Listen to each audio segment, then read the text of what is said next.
Kechmo kirib qopti. Bugun men sizlarga kichik vaqtimdagi bir ishni so'zlab beray. Mush 90-yillardan keyin tug'ilgan bolalar balkim bilishi mumkin, kichik vaqtimizda bir qo'nchoq bo'lgan o'ynaydigan. Bu qo'nchoq qanday deganda bir kichik qiz bu. Kiyim-kechaklari bor, chochlari bor siyriq. Bu qo'nchoqni ham yotqizib qo'ysa, ko'z yumilib qoldi. Kimda yo'lab o'ltag'izsa yo turg'izsa, bundan ko'z ichilib, mama deb naqshlar aytadi. Ching yo mama deb naqshlar bor bunun. Aytib qo'nchoq haqo bilsizlar balkim. Momamlar uyda shunda bir qo'nchoq otdi. Shon bilan buni endi nevarlar o'ynaydi. Bizim o'ynab cho'ng'oganda shuni. Shunda bir kuni bu momam biz tushda o'yilda tamoq yeb qilib bo'lgandan keyin men birdan uyga kirib ko'zim yumboqlab aydab kirib 10 minut yillam qo'choqni ko'tarib chiqdi. Nima bo'ldi desak, tashlaytinglarmi qo'choqni. Ya tashlaytamsizlar yo qochib ko'diraytamsizlar. Yo'qtinglarmi uytuz bo'lmaydi-ku bu narsa. Deb boshladi.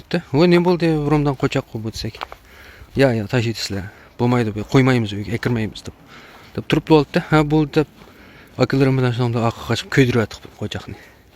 Ko'dirayotgan keyin shomlar azroq vaqt o'tib, bir hafta o'tgandan keyin kech paransi o'tirib, ya momo ishchaq nemish kashta ko'dirib o'tkazgandi, nima bo'lgandi desak, momam uy kiribdi shu kuni tushda. Uy kirib, shom bilan supada yetib, ko'z uyqu tekkan vaqtda mush qo'choq dedi. Derizdan sakrab tushib, osh supada momamni oldiga kelib, momamni qarab, 10 kilo ikki qo'lini ko'tarib usul o'ynab ketdi bu qo'choq. U yoqqa cho'glaydi deydi, bu yoqqa cho'glaydi deydi.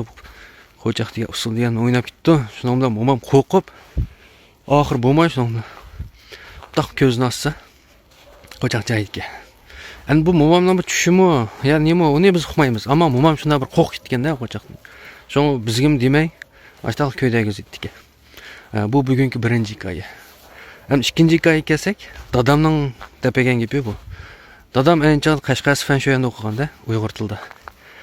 Shu chog'da bularning ham darsining orasida bu yezlarga tushib, xalqning og'zaki yig'iz adabiyotini tekshiradigan bir ishlar ekanda, qo'shiqlarni, yaqinda ruboiylarni, buni ratlaydigan ishlar ekan. Shuna bular shu orlab yezlarga tushdik. Bu dadamlar bir kuni Qashqarning bir yezisiga til tekshirgil chiqdi. Tushib shuning bilan